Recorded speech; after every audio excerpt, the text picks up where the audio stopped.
help fill in some of the gaps that are created. And the last couple of years in particular, the state has done a tremendous job coming up with a number of different sources of money that weren't there previously, and truly without those wouldn't have happened. So we are really thankful for the state and their leadership and the state legislature for putting those funds together. So without further ado, I'd like to invite the President of the Senate to come up and say a few words, if you could. Thank you.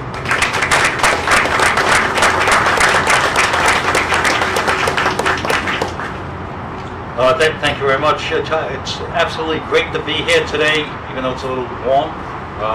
I think that this particular project is exactly what we've been talking about for the last dozen years. To get the community involved, this is an outstanding project, and I want to thank all the people, all the individuals that participated in this particular project to make it the success that it is going to be. I certainly want to commend Penrose Development, the 195 Development Commission, which I am really enthused about right now because I think they're going to be doing some great things in the future, but I'll get back to that later. Obviously, my counterpart in the House, Speaker Joseph Sakachi, who has been an absolutely great partner, not only for the General Assembly, but also for the people of the state of Rhode Island. And I want to thank you very much, Joe, for everything you do each and every day, and what you have your talented Assembly people do for the state of Rhode Island. So I want to give you a shout out because I know what a tremendously hard worker you are and some of the great things that you've done in the past. And I think that we're going to continue to do that together. Also, I know the governor's away. He's down in Washington. He sends his regrets, but this is a project that he is really enthusiastic about. And I want to thank everyone else for being here, people from housing. I think this is a great initiative. I think it's something that we've been looking forward to for a number of years, and it's finally coming to fruition. The availability and affordability of housing is one of the biggest challenges that Rhode Island faces today. But together we have accomplished much in recent years to address the situation, but we're not through yet. This project will make a real difference to the Fox Point neighborhood. It demonstrates what's possible through collective and innovative collaboration between the parties. By creating dozens of mixed-income housing units, while including features like childcare and commercial space, this development will bring new life to this part of Fox Point. I'm especially pleased that this project is designed with the needs of the community in mind. Because of its proximity to public transportation, as well as city walk, pedestrian, and bicycle trail, the project will be a mode of transportation-friendly development for all cities and towns and states to copy.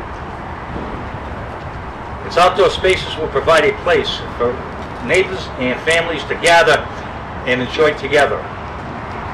And the storefronts will draw new visitors to this area, creating a new economic activity and potential. I'm grateful to all the stakeholders and partners who have brought this exciting project to the Innovation District. I remain committed to fostering innovative development in Rhode Island and taking on the housing challenges that we face. Earlier, I commended the 195 Commission on the work that they've done so far, and I'm very enthusiastic about some of the new members that are going on that commission.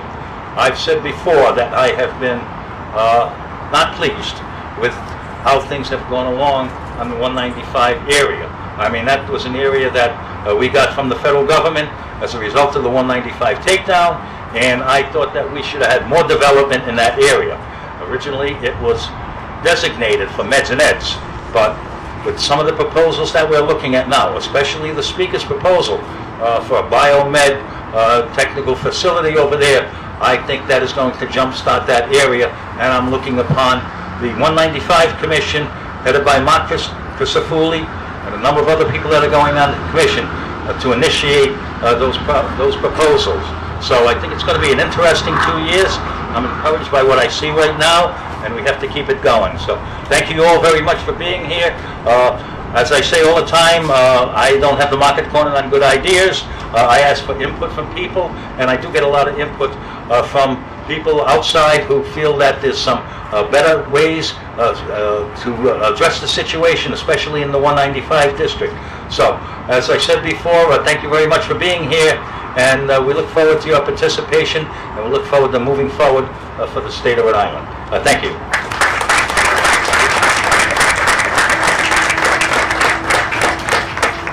Mr. Speaker, would you like to say a few words? Thank you.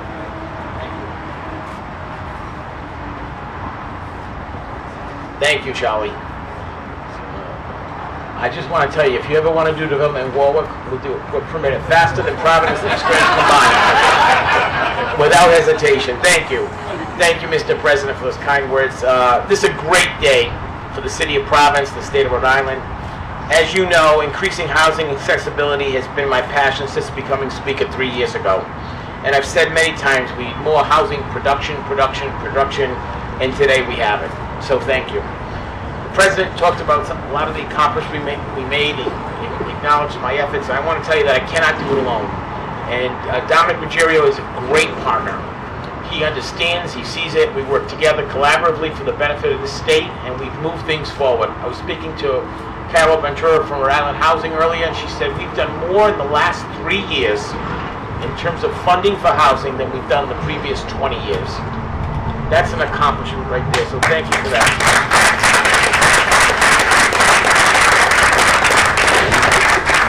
I'm thrilled. On this very site, we will have 127 units of mixed income housing that is so desperately needed in our state.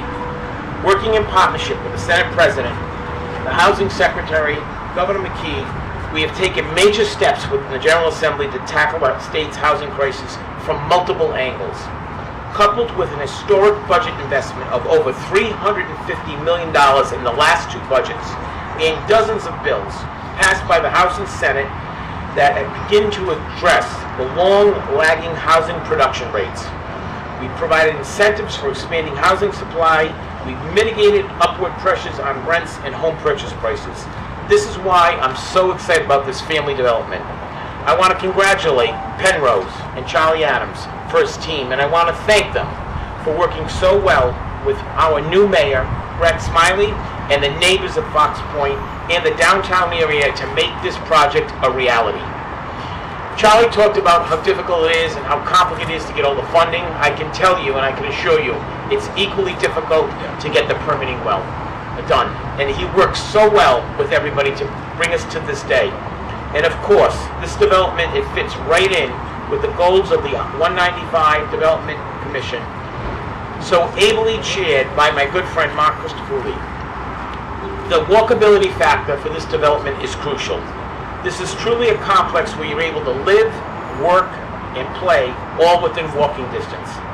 In addition to housing, I love the Affordable Child Care Center that's also included in this project. It will be run by Children's Friend, a highly respected organization that does great work for our children and families throughout the state of Rhode Island. In the last legislative session, the Senate President and myself added millions of dollars after the budget came out from House Finance for critical component to improve quality of life for child care in the state of Rhode Island. The budget also includes $45 million to jumpstart the biotech and life science industries, which also fits so well with the 195 district. This is a big win today on so many levels, but especially for our housing community. I want to acknowledge Carol Ventura for Rhode Island Housing, Melissa Sanzaro from the Providence Housing Authority, who are partners with the project, and of course, Secretary Pryor. As I've said before, and I'll say it again, Stefan, much is given and much is expected. We're all in this together, and I'm so excited that we're rowing in the same direction for the first time. And that's a collaboration between the governor, the Senate President, myself, and the mayor. Believe me, we don't always agree, nor should we, but we all get it. We all want to make the best decisions for the state of Rhode Island. I want to thank you, Charlie and Penrose, for your making such a major commitment to the city of Providence and the state. This is exactly what's needed, and I look forward for more groundbreakings with you and your great organization. Thank you very much.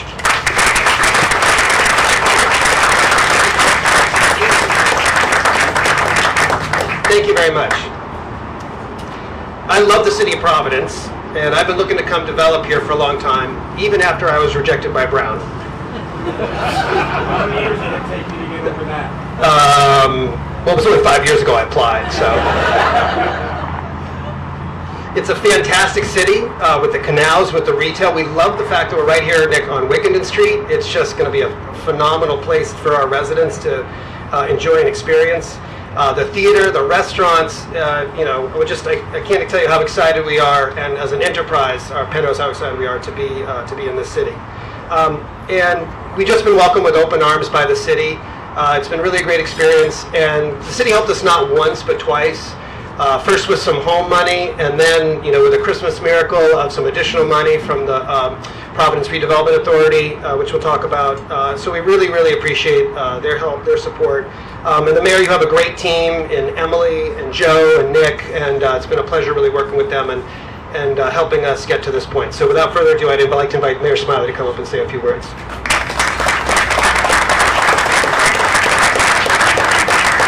Thanks, Charlie. And Katie Silverman from Brown heard that loud and clear, and I didn't bother even applying to Brown. It wasn't worth the application fee. Wouldn't have made it.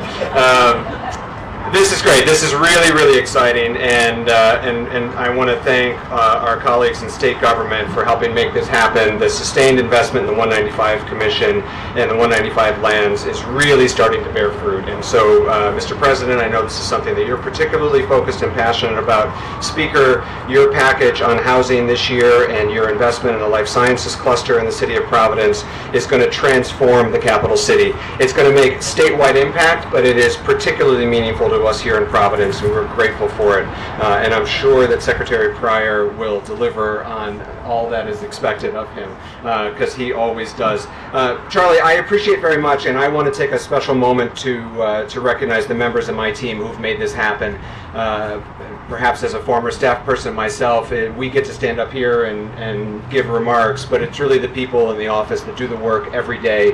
And the Providence Planning and Development Department is top-notch. And I'm excited and would be happy to be in a competition with the Speaker and other communities about where it's easiest to build, because that's exactly the kind of conversation we should be having, which is to try to compete with other cities and towns to make it easier and easier to grow and develop. Our Director, Joe Mulligan, Deputy Director Bob Azar, Emily Friedman, Nick Ciccatelli, Tim Shea. I'm sure there's some other members of the staff here, but thank you to the Planning and Development Department for your hard work, your professionalism, and the ease with which you make it to do big, complicated projects in the capital city in Rhode Island. Thank you.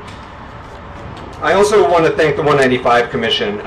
Mark Crisafulli and his leadership has been excellent since he's taken over, but I also want to recognize that Bob Davis, the former chairman, is here. Many of us find ourselves in successor roles, and we get to pick up where the baton was handed off, and Bob has done great work. And then back on the staff front, Carolyn Skolnick, who does fabulous work on behalf of the Commission. Well done, Carolyn, and your team. This is, in fact, you've heard it over and over again, so I'll be brief, but this is exactly what we want to see built in Providence. I have been relentless in my public comments about how we need housing at every possible price point. This is not a competition of one type of housing versus another. We need all of the above. We need market rate housing, we need workforce housing, we need deeply subsidized, affordable and low income housing, and everything in between. And so what's so great about this project is that hits every one of those marks in this project, and we will continue to support housing at every price point. I'm delighted to have two members of the Providence City Council here with us, Councilman Gonkovs, who you'll hear from later, and Councilman Oscar Vargas. I know the City Council shares my priority around affordable housing, and I hope that we can continue to work on housing at every possible price point. I'll close with Charlie's reference. The City of Providence is not always as much in the game as we should be, but on this project we were. And so with $2.9 million of funding from our Housing Trust Fund, plus another $400,000 from our home funds, we feel like we've been able to be active investors in this, and we know that it's because it is good for the city. We're committed to making it good for the neighborhood. Father, we will make sure that the traffic congestion isn't too bad next to church, and make infrastructure improvements as necessary, because Fox Point and the city of Providence are growing. It is booming here in the capital city, and the question is not to grow or not to grow.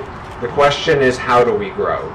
And that's what we are committed to, is to making sure that we grow in a way that is sustainable, that is equitable, and that preserves the quality of life and all the things that make Providence so special. And I know that we'll be able to pull that off. Thank you very much.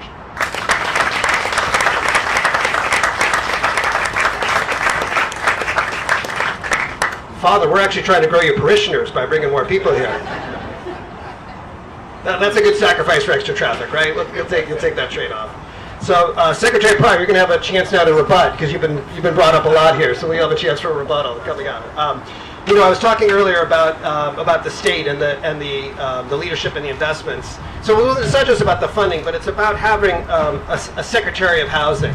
I mean, that's a tremendous statement that the state has made, and it really says, it shows, not just says, it actually shows how they feel about the importance of housing in the state, what it means. And you were a leader, actually, in my own state of Massachusetts. They actually followed you and created a secretariat after you. So thank you, Rhode Island, for being the leader and creating a secretariat position.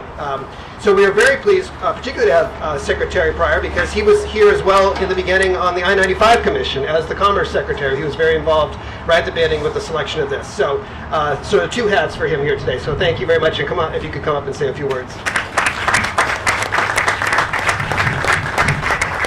Thank you so much, Charlie, and congratulations to you. This is a real accomplishment. I bring greetings on behalf of Governor McKee. I'm so pleased to be with you. The governor wishes he were here personally. He wanted me to express that he's so excited by the momentum specifically within the 195 corridor, and he's also extremely motivated by the precedent set by this development and the fact that we can get housing built right here in our state at a crucial moment. I want to build upon the comments of the Senate President, Dominic Ruggiero, and then echoed by Speaker Joe Shekarchi around how the 195 Commission is leading the way, and this next generation, Chair Chris Afuli, is getting it done. I want to also recognize Caroline Skunik, who across generations of commission leadership has been really moving this stuff forward. We can be so proud that the CIC mini complex within the overall Wexford building has hundreds of entrepreneurs and smaller companies actually being fostered and generating jobs and economic momentum in our state, right in the heart of the Jewelry District, that portion of the 195 District. And we have, Senate President, I believe in the CIC network across the world, we have the largest offshore wind and blue economy cluster right here in Providence, our capital city, Mayor Smiley. So it's something to be proud of, some 30 companies that are specializing in wind and related offshore technologies and activities. It's coming forward, it's happening, and then much has been made of Speaker Shekarchi's extraordinarily justified and enormously exciting emphasis on bioscience, the State Health Lab, with its accompanying private sector spaces, and then a next generation, thanks to the Speaker's initiative, set of activities will be occurring in the 195 lane. And what everyone's emphasizing, and I'll add my doubling down emphasis, is we're just getting started. It's not enough, and we will see more commercial activity. We're just getting started. So on behalf of the governor, thank you for all of that. Now let's talk about housing. We have a very low housing production rate in our state. That's because of a variety of things. That problem has accumulated over decades. Thankfully, Governor McKee is determined to change that, and Speaker Shekarchi, working with the Senate President, has really begun the process of reforming the rules that have been, over time, created in such a way that you have zigzag local development processes where planning and zoning is not as predictable, helping to correct that and create a more efficient and more predictable system at the local level. We're on the way, and then there's the investment. Carol Ventura, our hat is off to you, and to Amy, and to Ann, and to James. I believe they're all here today, and the senior team under you, Carol Ventura, who are making these investments and getting the job done. There are some 48 units in this first phase, Charlie, 48 units that will be affordable or workforce units, affordable or middle income units, accessible to Rhode Islanders at the low and moderate levels and workforce levels of income, what the Speaker's driving for, what the Senate President's driving for, what the Governor's driving for. Now, we've got to do a lot more. We do need to embrace this as a precedent, not an endpoint. We need to move to groundbreaking on more projects, all the way to ribbon cutting on more projects. We need units by the hundreds, indeed by the thousands across our state. So in this project was invested low-income housing tax credits from the federal level. And I want to close by emphasizing this. In this legislative session, the Speaker and Senate President saw fit to accept the governor's proposal to create the first ever state companion low-income housing tax credit that will let us pull down these credits more frequently with more agility, get more developments done with a $30 million allocation annually. Thank you, Speaker Shekarchi. Thank you, Senate President Ruggiero. Thank you in absentia, Governor McKee. We have a tool that the rest of the Northeast, other than New Hampshire, that the rest of the Northeast has. We got to get going. Ladies and gentlemen, I'm closing on this point because I do want to say this. We've had record levels of investment, and the Speaker and Mayor Smiley emphasized this. We've had record levels of investment in the past few years. It is a phenomenal start. We are beginning in earnest, but we do need to sustain it. We need to sustain that tax credit investment. We need to find new ways, bonded revenue and otherwise, to invest in housing to keep the momentum and correct this problem. Thank you all so very much.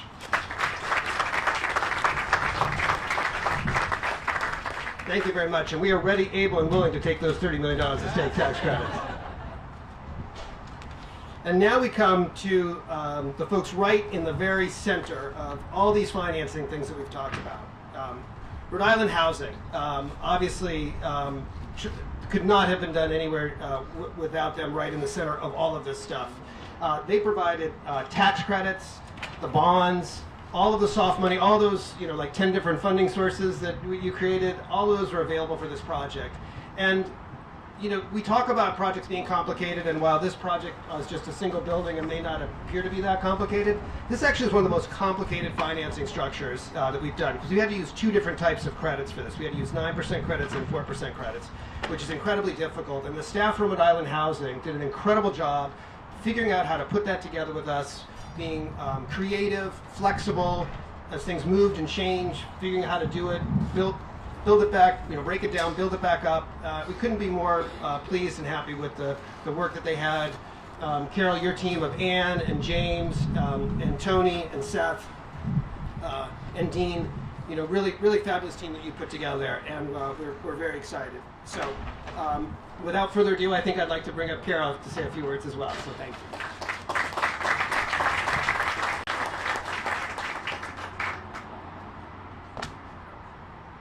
Welcome to Rhode Island, Jolly. We want to see more of you. Thank you. There you go. Yeah. Good morning. I'm happy to be here today as we celebrate months of hard work by a whole lot of people to get us to this ribbon cutting. Congratulations to you and your team, Jolly. Congratulations to my team at Rhode Island Housing for their work.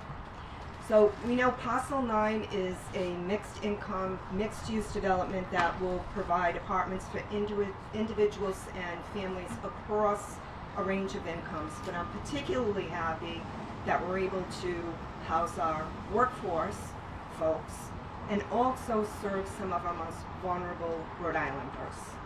So why is that important? It means that an individual earning around $20,000 per year has access to an affordable apartment at this development.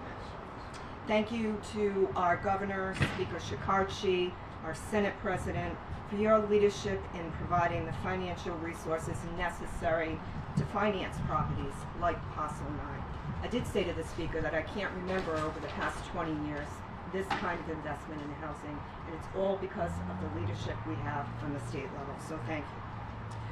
And we are putting those resources to good use. We have construction happening across our state. I think at last count we're in 12 communities with shovels in the ground. Thank you to our Housing Secretary Pryor for coordinating all of this activity on the state level, Mark Crisafulli and the members of the I-195 Commission, and my colleague Melissa Sanzaro, who leads the Providence Housing Authority and who's providing critical rental resources for the folks that will live here.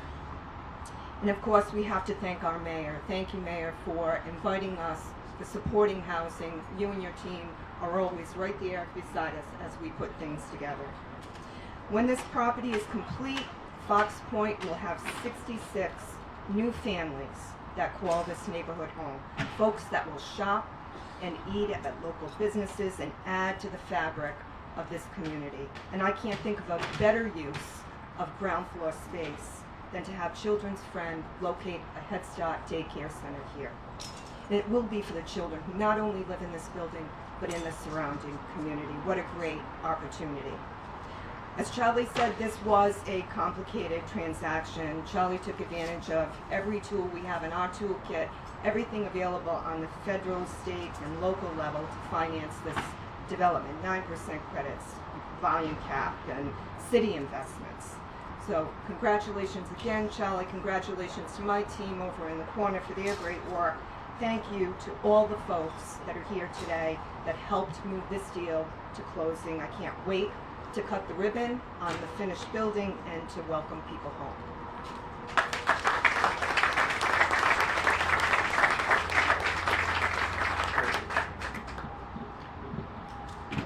So now we come back to where it all began with the I-95 Commission, and I mentioned at the beginning, this was really their vision.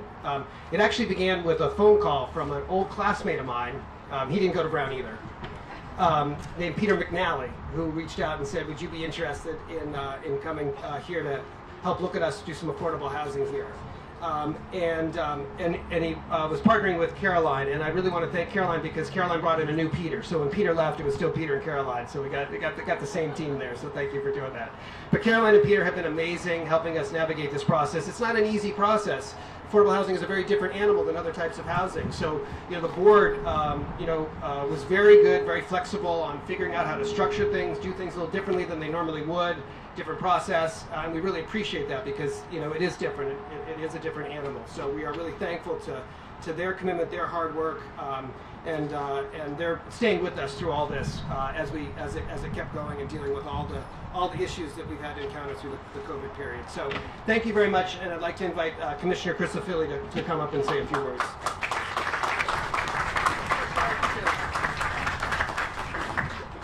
Well, thank you, Charlie. Really excited to be here and so just thrilled to have you in town. Your Penrose team is top-notch, and we're very happy about it. I'll keep this very brief. Mr. President, always good to see you. No one had more of a vision for this land than you did, and we're going to work every day to try and make sure we deliver it. Speaker Shikarchi, you're so supportive. You've inspired us with your focus on housing. We're going to try and make sure we're doing our part.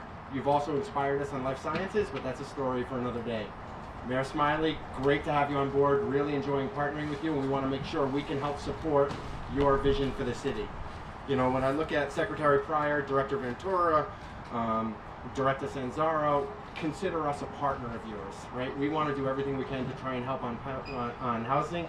Councilman Gonzalez, you always show up. You've made developing the neighborhoods a priority, and we just, it matters. It's meaningful what you do. And Joe Mulligan, thanks for joining us on the commission. We feel fortunate to have your skills and talents. Special thanks to my predecessor, Bob Davis. It's nice for you to be able to see the fruits of some of your labors. And as Mayor Smiley mentioned, we have a great team at 195. Caroline, Amber's over there, Serena's over there. I'm not sure if I missed anyone else, but it's just so great to be working with all of them. Look, this is an exciting day. I'm not going to talk about a lot of the details on the project because so many people have covered that already. Why are we going forward with this project? It's pretty simple. First and foremost, we have great partners. Okay, really important. Second, the neighborhood is so supportive of this project, and it can make a difference. Look around and just try and envision what this will be like when the project is done. It's just so exciting to see. The other reasons that we're doing this is we need housing, particularly affordable housing. It has that element. And finally, we're just thrilled about the child care element of it. The core mission of 195 is around economic development, but we define economic development very broadly.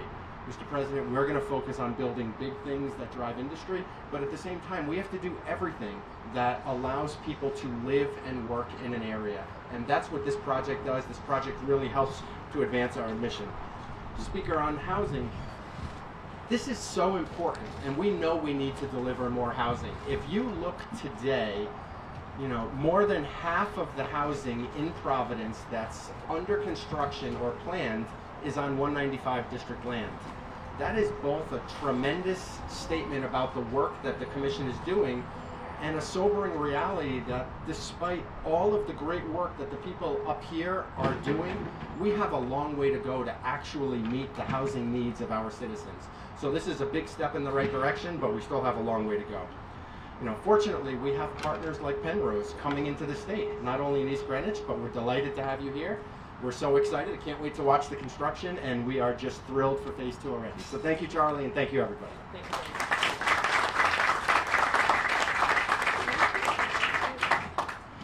In the time that we spend here, we've really come to develop a great relationship with the city councilor. He's invited us to his community meetings and events. We've presented, we've shared, we've gotten feedback from his local constituents. He's kept us up to date in communications. I told him the other day, like his newsletters that come out are the most amazing, detailed. Everything I need to know about this neighborhood I can read in those newsletters. So it's a really fabulous tool, and it's great to see that. And we really appreciate all of his support and his efforts, and we'd like to invite you up as well.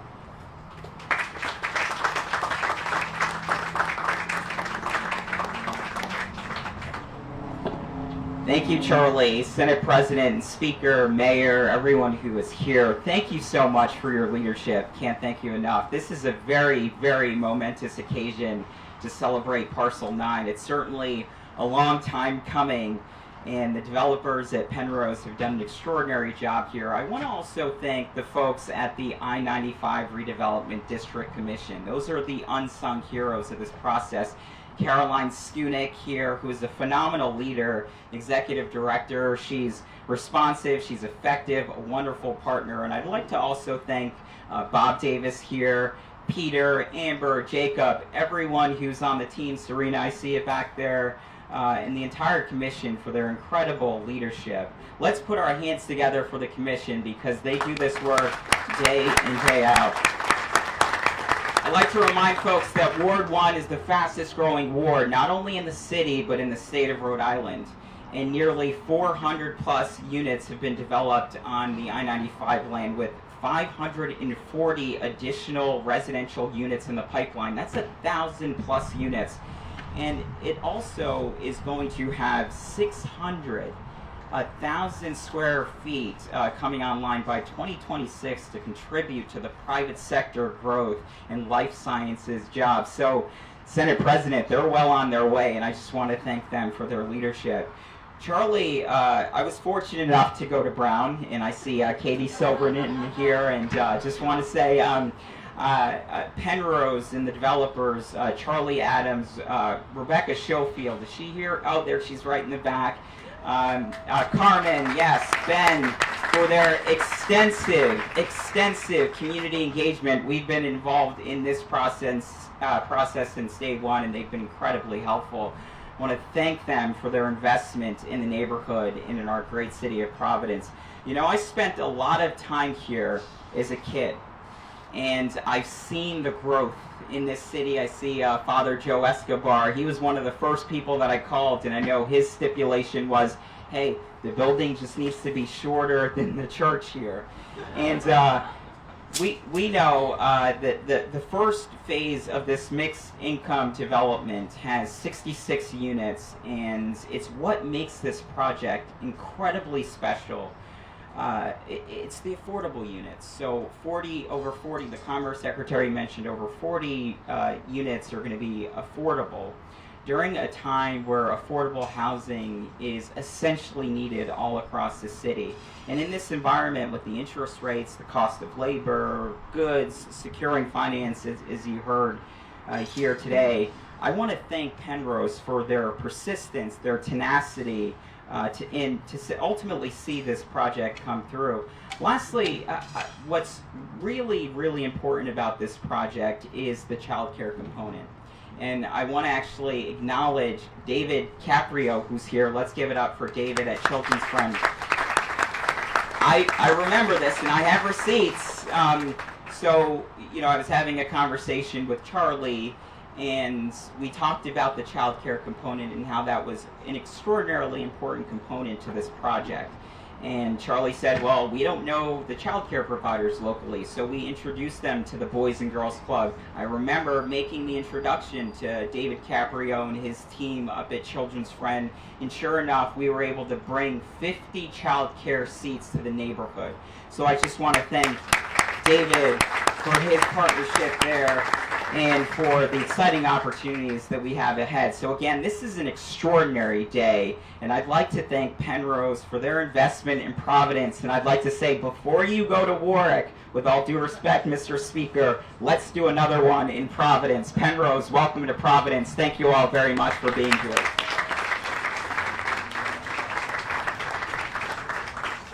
Thank you very much. As we came to the end of trying to put this deal together, we really still faced a significant gap, and we had some really hard choices to make about doing some value engineering exercises. And I remember one day, Becca walked into my office and said, I think I have a solution. And that solution involved some new funding that had become available from the City of Providence, from the Providence Redevelopment Authority. And we worked with their staff in a really quick, expedited way. They did an amazing job of putting out the money, making the selections really quickly, and that's really what's important to all of us developers, to really be able to move things fast so that the gaps don't get bigger, we can manage them. So it really was an end of the year, beginning of the following year process, and really was the last piece to the puzzle to make that happen. So we really appreciate them, and again, Emily and Nick's work on that and others. And so I'd like to invite Director Mulligan to come up and speak on behalf of the project. Thank you.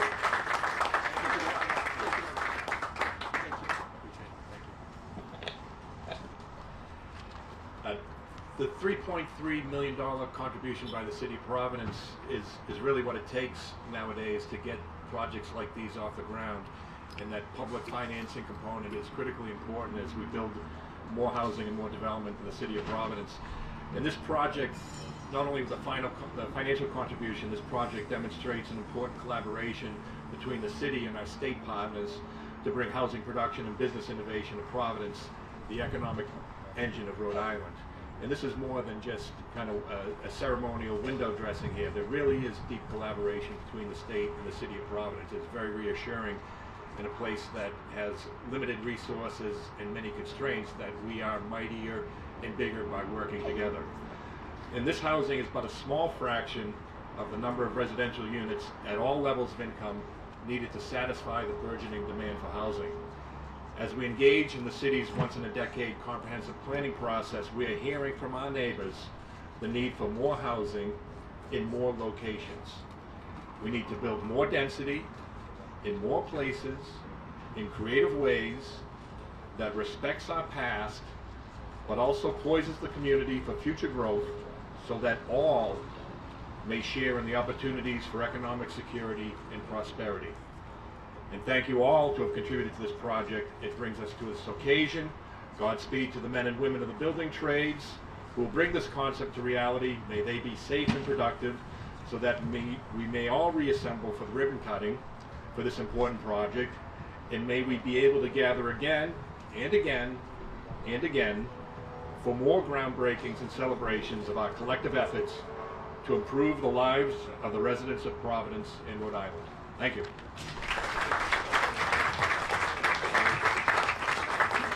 All right, we're rounding the corner here, just getting close to being able to throw some dirt around soon. So, before we sort of had the Providence Redevelopment Authority miracle, we had the Providence Housing Authority. As we were watching this deal at the beginning, and interest rates were going up and up and up, and our debt was going down and down and down, we reached out to the Providence Housing Authority for help with Section 8s, and they came through in a really dramatic way that really was able to put that debt back up. Not only did we get the credit, get the Section 8 certificates from them through a very competitive process, but we also was able to work with their staff, with Peter, with Michelle, with Amanda, to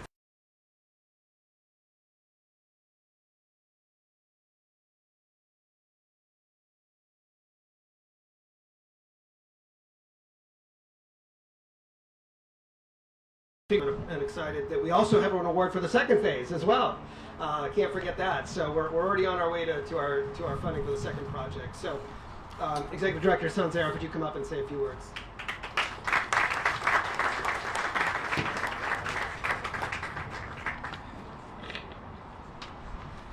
Thank you, Charlie.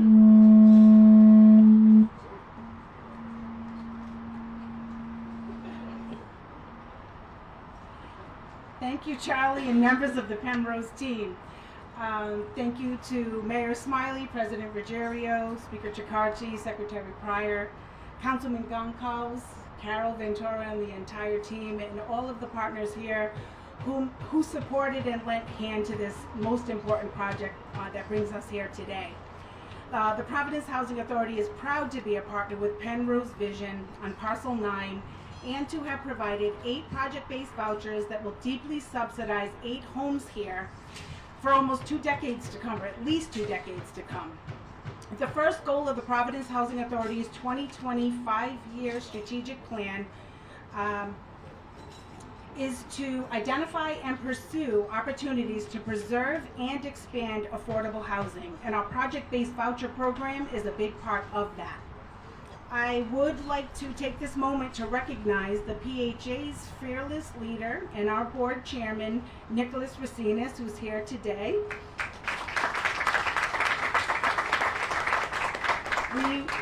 He definitely deserves a round of applause. We wanted to thank you for your continued support of our work.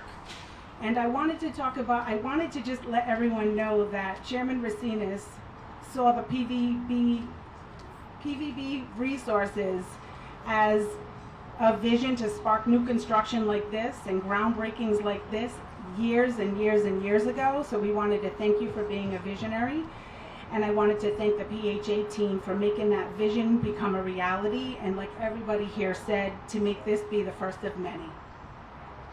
HUD's project-based voucher program aims to increase opportunities for Section 8 eligible families to access quality housing in high opportunity neighborhoods and to deconcentrate poverty. By providing mixed income housing in a low poverty neighborhood, the Parcel 9 project is a perfect example of what HUD had in mind, and it aligns perfectly with the PHA's goal to utilize that PBV resource to carve out truly affordable housing options for our participants. I won't go on about the location here because it is absolutely tremendous, and I know that I do want to let you know my placement on the program was purposeful. You know you save the best for last, so I'm really going to speed through this. But we're also very, very excited about the development, like everybody else here, about Penrose's commitment to look beyond housing and to connect the people who will live here with services. I mean, especially we're truly inspired and have worked with Children's Friend for a very, very long time.